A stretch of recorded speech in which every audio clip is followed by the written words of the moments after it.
Democracy, we're told, is the fairest political system humanity has ever created. It's the people's voice. One person, one vote. The antidote to tyranny. But what if I told you that somewhere along the way, democracy stopped being just a political system and became something else entirely, a business model? Not just metaphorically, but literally. With customers, marketing departments, quarterly revenue goals, and shareholders. Only the shareholders, aren't you? They're the ones who've learned to monetize your choices, your fears, and even your ideals.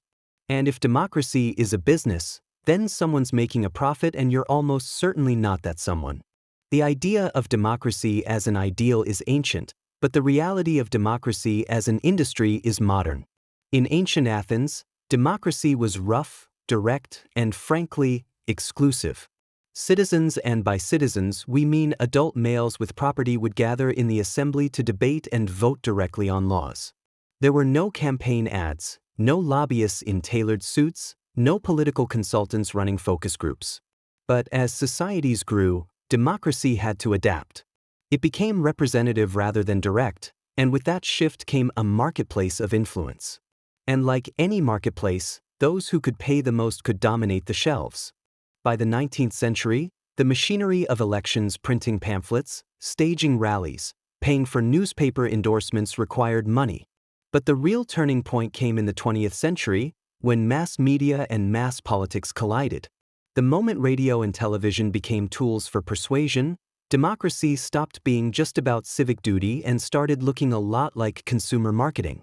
In the United States, the watershed was the 1960 Kennedy-Nixon debates, the first presidential debates ever televised. For the first time, a candidate's appearance, charisma, and television presence could outweigh policy substance. Kennedy understood it. Nixon didn't. Those who listened on the radio thought Nixon had won. Those who watched on TV thought Kennedy crushed him. It was a lesson political strategists never forgot. In the new era, optics sold votes the way brands sold soap. And selling became the operative word. Campaign spending exploded.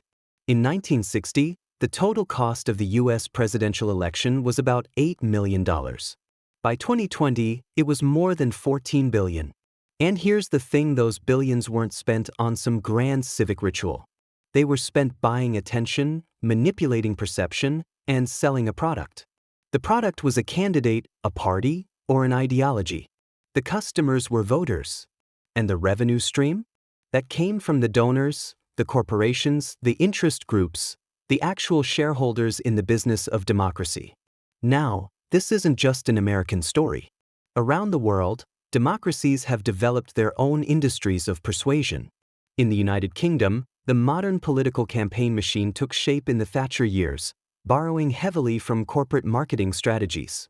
In India, the world's largest democracy, political parties now employ data analytics firms to segment the electorate into microgroups, tailoring promises and imagery to each one, exactly the way an e-commerce platform sells targeted ads. In Brazil, WhatsApp has become the front line of political influence, with campaigns treating group chats like private focus groups, seeding tailored messages for maximum viral spread. The tools change, but the business logic remains the same. If you want to win the market share of votes, you invest heavily in marketing, branding, and customer acquisition. And here's where the business model gets truly profitable, because unlike a normal company, the people running political campaigns aren't just selling a product once. They're selling the same product over and over every election cycle. Each campaign season becomes a revenue spike for political consultants, media companies, advertising agencies, pollsters, and now, tech giants who control digital ad space. Think of it like the fashion industry. Every season, there's a new line, a new slogan, a new policy emphasis, a new set of villains or saviors. But the underlying fabric doesn't change much. The business thrives on planned obsolescence. Today's promises are designed to be replaced, just as last year's wardrobe is designed to go out of style. Money is the lifeblood of this system. In theory, democracy should be a realm where the vote of a poor citizen counts the same as the vote of a billionaire. In practice, money buys the microphone. The financial system of politics is built to reward those who can fund the show. Lobbyists are the purest expression of this. They're the middlemen between the shareholders of democracy corporations, trade associations, wealthy individuals, and the political actors who deliver returns on investment in the form of favorable laws, tax breaks, subsidies, and contracts. In the United States, lobbying is a $4 billion a year industry. That's more than the GDP of some small nations, all spent on influencing policy that affects hundreds of millions of people. And in many countries, the distinction between lobbying and outright bribery is little more than a legal fiction. The language of commerce has fully infiltrated political discourse. Parties talk about branding and messaging with the same intensity as consumer goods companies. Politicians think about market share in terms of voter demographics. Campaign teams monitor conversion rates, how many undecided voters their ads convert into supporters. Even policy itself gets focus tested, not just for feasibility, but for market appeal. Should you push healthcare reform this year or next? The answer doesn't just depend on need, it depends on the polling data. The will of the people in practice is a curated product. This transformation has profound consequences for the financial system. Because when democracy becomes a business, economic policy starts serving its investors. If your largest campaign contributors come from the banking sector, you're less likely to support aggressive financial regulation. If your donors are energy companies, climate policy will mysteriously stall. The public might think these are ideological battles. But in the boardroom of democracy, they're investment decisions.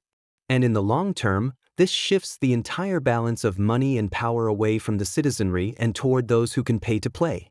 The irony is that democracy's business model has made it far more resilient in some ways and far more fragile in others.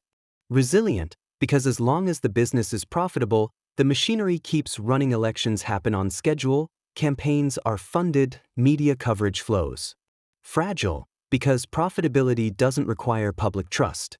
A cynical, disillusioned voter base can be just as lucrative, perhaps more so, if it responds strongly to outrage marketing.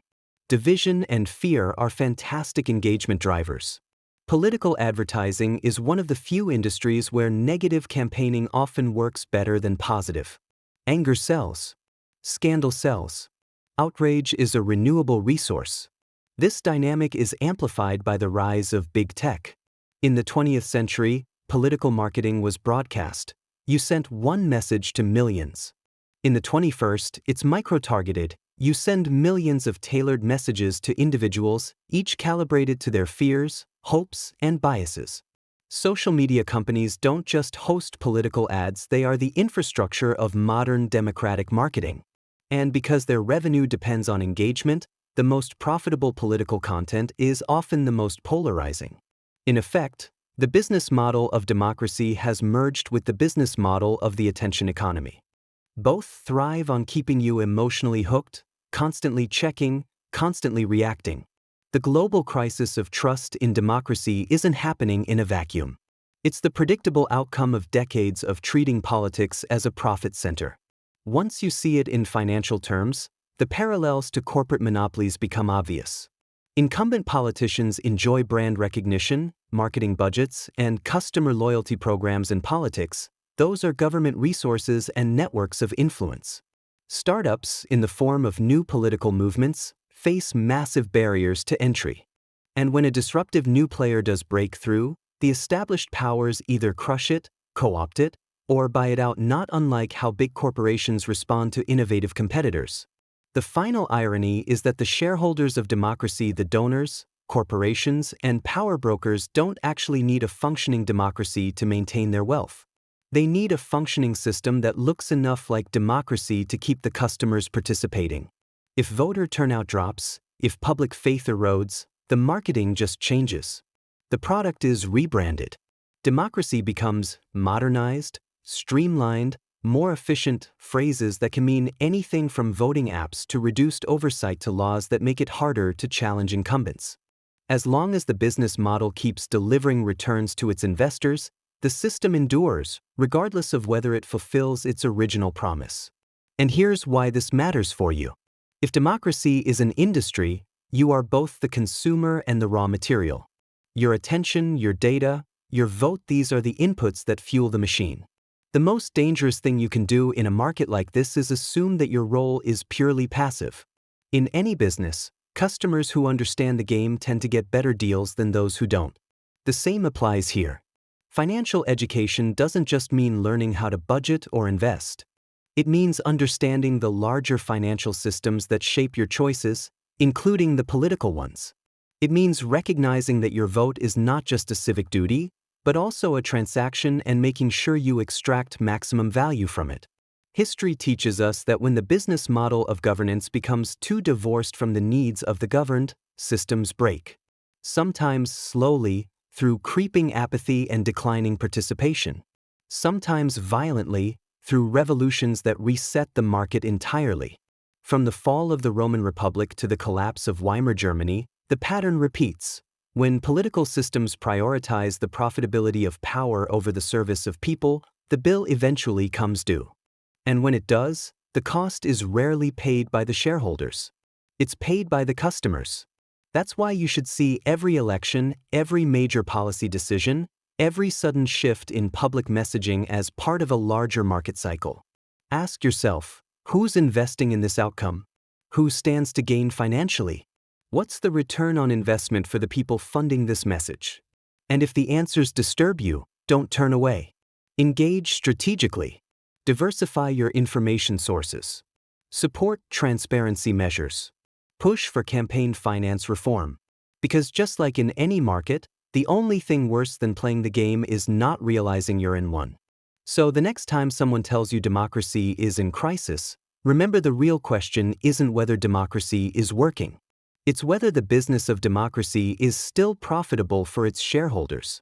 And the answer to that question will tell you far more about the future of your freedoms than any campaign slogan ever will. If this gave you a new perspective, hit subscribe. History has the answers, I'll show you where to look.